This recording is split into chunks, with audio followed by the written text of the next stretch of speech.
Well, as the title says, if I wanted to become a Pokemon card investor in 2024, this is what I'd do. So the whole plan of attack of this video is to, I suppose, give a bit of a insight into, if you're starting off in 2024 or even continuing in 2024, I've got some spare money in 2024, this is the path you should take or could take. Everyone's got different spins on it, but this is my suggestion. And this whole video topic sort of stemmed from a conversation I had with a mate. So shout out to that mate, you know who you are if you're watching. And he just wanted to get into Pokemon investing. He said, I sort of want to spend around, 1,000 Australian dollars and get a little bit of a singles collection and then also get a little bit of a sealed collection. And hopefully over time, those things can start to grow. So that's a great way to start, $1,000. And that's sort of what we're going to cover off in this video. If you have $1,000 and want to get started, how you should maybe start that process. Or if you've got $10,000, I'm saying bucks, that's a very Aussie, some very Aussie slang, is it? Let's be a bit more professional. $10,000, what you should do with that $10,000. I said a couple of videos ago, I did the 10,000 subscribers box opening. I said all the hits will go to one winner. So this is the winner up on the screen. Please reach out to me at my Hotmail. It's always on my home screen and in the video description. So it's ninjawatt1@hotmail.com. Shoot me an email saying that obviously you're the winner, and then we can have a little bit of chat about getting them posted out to you. If you haven't subscribed, please do so. And don't forget, you can also become a channel member as well. Well, back on to the topic at hand. If I wanted to become a Pokemon card investor in 2024, this is what I'd do. Now, the funny thing about Pokemon investing is there's always people coming and going from the hobby. And this is, I suppose, a lead-in into how to get started, or also how to continue if you're already on the journey and you've got a bit of money to spend. But, I've seen a lot of people that, even in the time that I've been, on this channel, a lot of people that have been commenting or viewing, I've seen, certain people, auctioning stuff off on eBay, like their collections, etc. So, there's people that have gotten into the hobby and then leave. There's people that, will stay for 6 months. There's people that will stay for 6 years. There's people that will stay forever. And there's people that leave in between all those sorts of time frames. So don't be, I suppose, disheartened when you always hear people say, oh, so many people are keeping sealed product. It's in everyone's closets, in everyone's bathrooms, even in everyone's cupboards. And there's too much sealed product being kept and it's never going to appreciate. Don't be alarmed by that. People come and go and things come up where people need to sell stuff off. So let's start off with $1,000. So if you had 1,000, I'm going to go US dollars. Sorry, Australians, but you could work it off 1,000 Australian dollars, but let's go 1,000 US dollars. I always like to think of a Pokemon investment portfolio similar to shares investment portfolio, where you probably want to, especially if we're young, you probably want something that could be a little bit risky and give you some really high dividend or high yield or gain or whatever word you want to use, something a bit more high risk that could give you great returns, but also risk taking a loss on as a percentage of your portfolio. You should just have some things that you like and trust in, just because that's cool to collect. And it's just nice to have that sitting as part of your portfolio.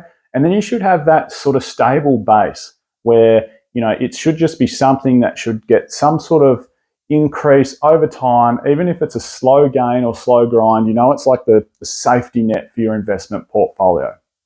So if I had $1,000, this is what I'd suggest. I'd say, well, it's always nice to get some nice singles. And now, whether that's a PSA slab or whether that's a nice raw example of a single, it is nice to get them into an Ultra Pro card holder or a top loader and sit them on part of your display or shelf and just go, these singles are something that I think, the artwork looks cool, Pokemon's cool, it's one of my favorites, and it's just cool or nice to have part of your collection. And the thing about singles, I did a video on this before, is they're the ones that have or can have some massive appreciation. And I've done the video on Sword and Shield alt arts and also Sword and Shield trainer gallery cards that are just super cheap. And there's some sweet looking trainer gallery cards, like take Gengar from Lost Origin or some of the Pikachus from Lost Origin. Like there's just some sweet trainer gallery cards that cost not very much, but have some potential upside to, go from a $3 card to a $10 card. That's 3xing or over 3xing your money.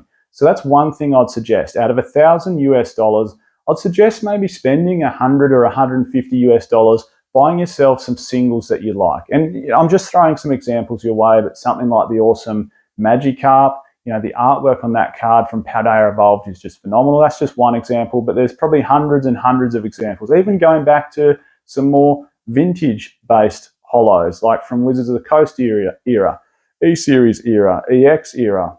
There's like plenty of examples. You get the idea. The other thing I would do is get maybe some other sort of sealed product. Something like maybe a 3-pack Umbreon blister from Evolving Skies. A, you get an awesome promo inside there, and B, you're getting 3 Evolving Skies booster packs. It's sealed, untampered with. It's just something nice to have as part of your collection as well. You could maybe get a collection box. Now, I don't always speak very highly of these, but if it's the right collection box, it can go up in value. And the right collection box is something with good packs inside it and a good promo inside it. It's about as simple as that. If it's got a bad promo and bad packs inside there, I feel like you're just parking your money somewhere for a long period of time and not going to get much appreciation at all. And it's going to be hard to sell in the future because you want packs that people want to rip open. So if it's popular now, it's going to be popular in the future. So you want things like Evo Skies, you want things like Lost Origin, you want things like 151. And the final part, if I had $1,000, is I'd go get a few booster boxes. And there's some great examples like, Paldea Evolved is pretty cheap at the moment. I think it's sitting at about $95 US booster box. Sets like any of the Sword and Shield alt art trainer gallery sets, even tracing back like Lost Origin, I said before, or even tracing back to something like a Chilling Reign, which has an incredible depth of chase cards inside that set. I think, for $1,000, getting a few booster boxes, maybe something else, a really good collection box or a 3-pack blister, and then some singles that you really are sort of interested in the artwork and the Pokemon inside it, you can get yourself a nice little display set up for about $1,000. Like, that's a sweet way to get into it for 2024. Now, if we increase the amount of money we've got, $10,000, it's going to open up, of course, a lot more options. A lot more options to buy big, and quite often buying in bulk can lead to a lower entry-level price, especially if we're talking bulk booster boxes. But I would do the same thing and diversify a little bit. Out of that 10 grand, maybe I'd spend, $1,000 or $1,500, same sort of ratio to the $1,000 investment on singles that you like and slabs. And same thing, you could pick up a heap of nice trainer galleries, you could pick up a heap of nice Sword and Shield old arts.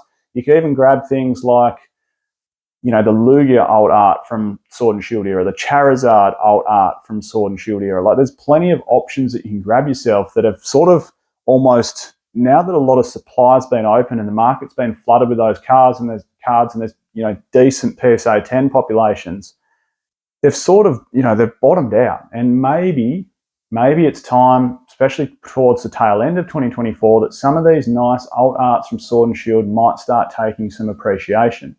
The other thing I would do is, a lot of people talk about Pokemon Center Elite trainer boxes and they're a fantastic investment. Well, yes and no. Like, yes, they're exclusive and, you're getting different artwork and extra packs inside there and different styles of coin and dice, etc. But it wasn't until the Pokemon Center ETBs came out for Scarlet and Violet era that you got the stamped promo. And to me, that makes I know it's only a small thing, but it makes a pretty significant difference. So other than Evolving Skies Pokemon Center ETB, or maybe like a Celebrations Pokemon Center Elite Trainer Box, I wouldn't be dabbling too much if it was my money in Sword and Shield era, but I would grab something like a Paldea Evolved Pokemon Center ETB. You got to remember, right, Scarlet and Violet was the highest selling Pokemon game ever on a console. Those 3 starters that are chilling on the Pokemon Center Elite Trainer Box are meaningful to today's kids. And one day, what might they be now? 10, 11, 12-year-olds, even 13 and 14-year-olds would still play Pokemon. In 10 years' time, they're going to be in their early 20s, maybe wanting to relive opening the packs that they opened due to the popularity of the game and playing it. So something like a Pokemon Center Elite Trainer Box with these 3 starters, the Scarlet and Violet starters, plus the stamped promo that you're going to pick up inside there, could be a fruitful investment if you hold it long enough. Something else I might pick up is maybe an ultra premium collection as well, just because if you're starting off in 2024, you want a bit of a display. Like, it's cool to get some different product. You don't want to just go out and buy 10 grand of cases of booster boxes and just look at grey cardboard. I mean, you could. It's a perfectly good investment. It's probably almost the most financially stable investment. But I would get some more 3-pack blisters. I'd grab some ultra premium collections, particularly maybe 151. I also think the Charizard ultra premium collection, it's got a great variety of Sword and Shield alt art sets inside it. It's got 3 fantastic Charizard promos inside there. It's got a sweet Godzilla Charizard looking playmat inside there. It's time in 2024, particularly in the latter half of 2024, that ultra premium collection should start seeing some appreciation. So that's another good example. And finally, like I said at the start, if you're diversifying that portfolio, the biggest chunk I would leave to booster boxes. Okay, I'd be buying up Fusion Strike, I'd be buying up Brilliant Stars, buying up Lost Origin, buying up Astral even.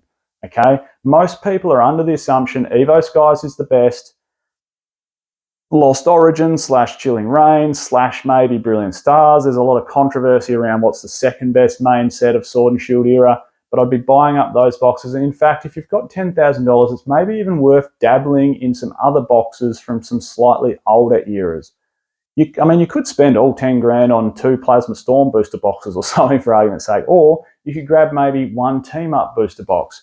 The cost of the top 10 hits inside Team Up is astronomical, and I've just done a video with the correlation between top 10 hits and the scarcity of the box equaling sort of box price, and therefore being able to gauge maybe a future or expected value box price down the track. Team Up is a banger. It's the only Sun and Moon set not to cop a reprint into the Sword and Shield era, and it's got mega strong chase cards. Like, it's going to get scarcer and scarcer, and prices should only start to move up on that box. So maybe you want to dabble in something like that, or a Unified Minds, or an Unbroken Bonds, or a Cosmic Eclipse. There's plenty of options there with booster. You might want to buy some cases of Paldea Evolve. You might want to buy some cases of Paradox Rift. Doesn't have heaps of fan favorite Pokemon, but it's got a lot of depth of hits and heaps of the special illustration rares and illustration rares inside that set. So that's how I would go about A, spending $1,000, and B, spending $10,000. Hopefully that helps if you're new, and if you're continuing on with your investment journey, hopefully that gives you a bit of a plan of attack as well for 2024. I'm Michael, this is Poke Oz. I'll catch everyone next time.